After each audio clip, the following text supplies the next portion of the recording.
নমস্কার বন্ধুরা। ভূ রাজনীতিতে কখন কোন বন্ধু শত্রু হয়ে যায় আর কে কার হাত ধরে তা অনুমান করা খুবই মুশকিল। সম্প্রতি পাকিস্তানের উপ মুখ্যমন্ত্রী ইসাক ডার এমন এক চাঞ্চল্যকর দাবি করেছেন যা পুরো আন্তর্জাতিক মহলে হুলস্থুল ফেলে দিয়েছে। তাদের দাবি অনুযায়ী 2025 সালের মে মাসে ভারত ও পাকিস্তানের মধ্যে সংগঠিত অপারেশন সিঁদুর সংঘাতের সময় নাকি ইরান পাকিস্তানকে ব্যাপক সমর্থন জুগিয়েছিল। কিন্তু কি সেই গোপন সাহায্য, ইতিহাস বা বর্তমানের পর্দার আড়ালে আসলে কি চলছে, আজ আমরা এই ভিডিওতে তাই বিস্তারিত জানবো। অপারেশন সিঁদুর ও পাকিস্তানের চাঞ্চল্যকর দাবি। প্রথমে জেনে নেওয়া যাক অপারেশন সিঁদুর আসলে কি ছিল। 2025 সালের এপ্রিল মাসে পেহেলগাঁওয়ে একটি মর্মান্তিক সন্ত্রাসী হামলায় 26 জন নিরপরাধ ভারতীয় পর্যটক নিহত হন।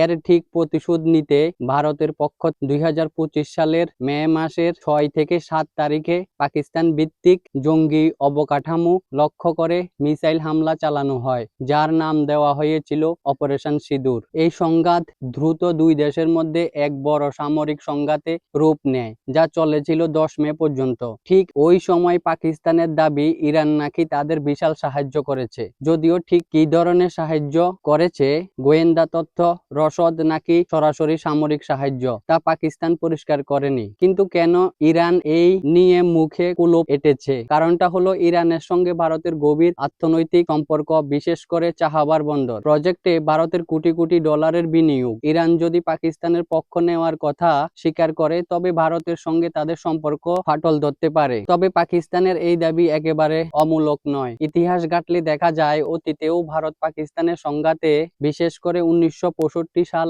এবং 1971 সালের যুদ্ধে ইরান প্রকাশ্যই পাকিস্তানের পাশে দাঁড়িয়েছিল অস্ত্র ও গোলাবারুদ। সেই সময় ইরান পাকিস্তানকে প্রচুর অস্ত্র ও গোলাবারুদ সরবরাহ করেছিল।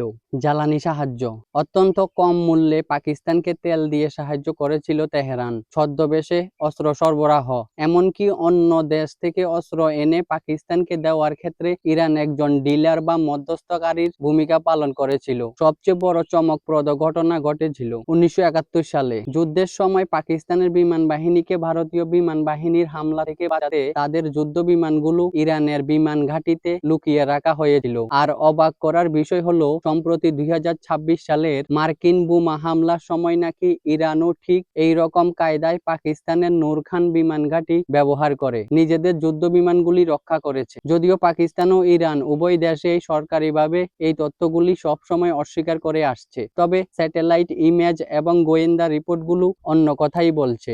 এবার আসি অন্য একটি চাঞ্চল্যকর ঘটনায়।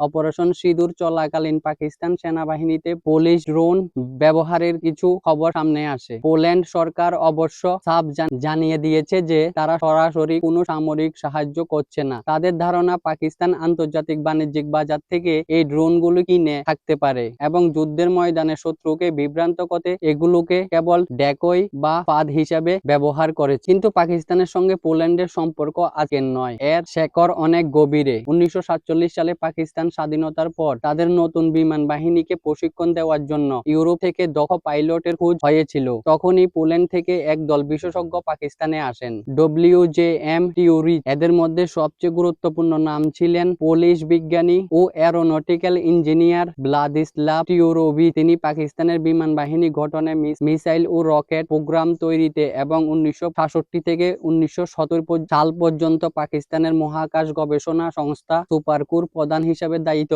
পালন করেছিলেন। মজার বিষয় হলো, ঐতিহাসিকদের মতে আমেরিকা এবং ব্রিটেন সরাসরি পাকিস্তানের সঙ্গে যুক্ত না হয়ে এই পোলিশ বিশেষজ্ঞদের এক ধরনের প্রতি বা মাধ্যম হিসেবে ব্যবহার করে পাকিস্তানের সামরিক শক্তি বাড়িয়েছিল। তাহলে বন্ধুরা, পুরো বিষয়টি থেকে পরিষ্কার যে ভূ রাজনীতিতে কোনো সম্পর্কই চিরস্থায়ী নয়। একদিকে ইরানের সঙ্গে ভারতের অর্থনৈতিক সম্পর্ক, অন্যদিকে পাকিস্তানের সঙ্গে তাদের ঐতিহাসিক সামরিক গোপন বোঝাপড়া। বন্ধুরা, বিষয়টিকে আপনি কেমন করে দেখছেন? আপনার মূল্যবান মতামত অবশ্যই কমেন্ট বক্সে জানান। ভিডিওটি শেষ পর্যন্ত দেখার জন্য সবাইকে ধন্যবাদ। নমস্কার।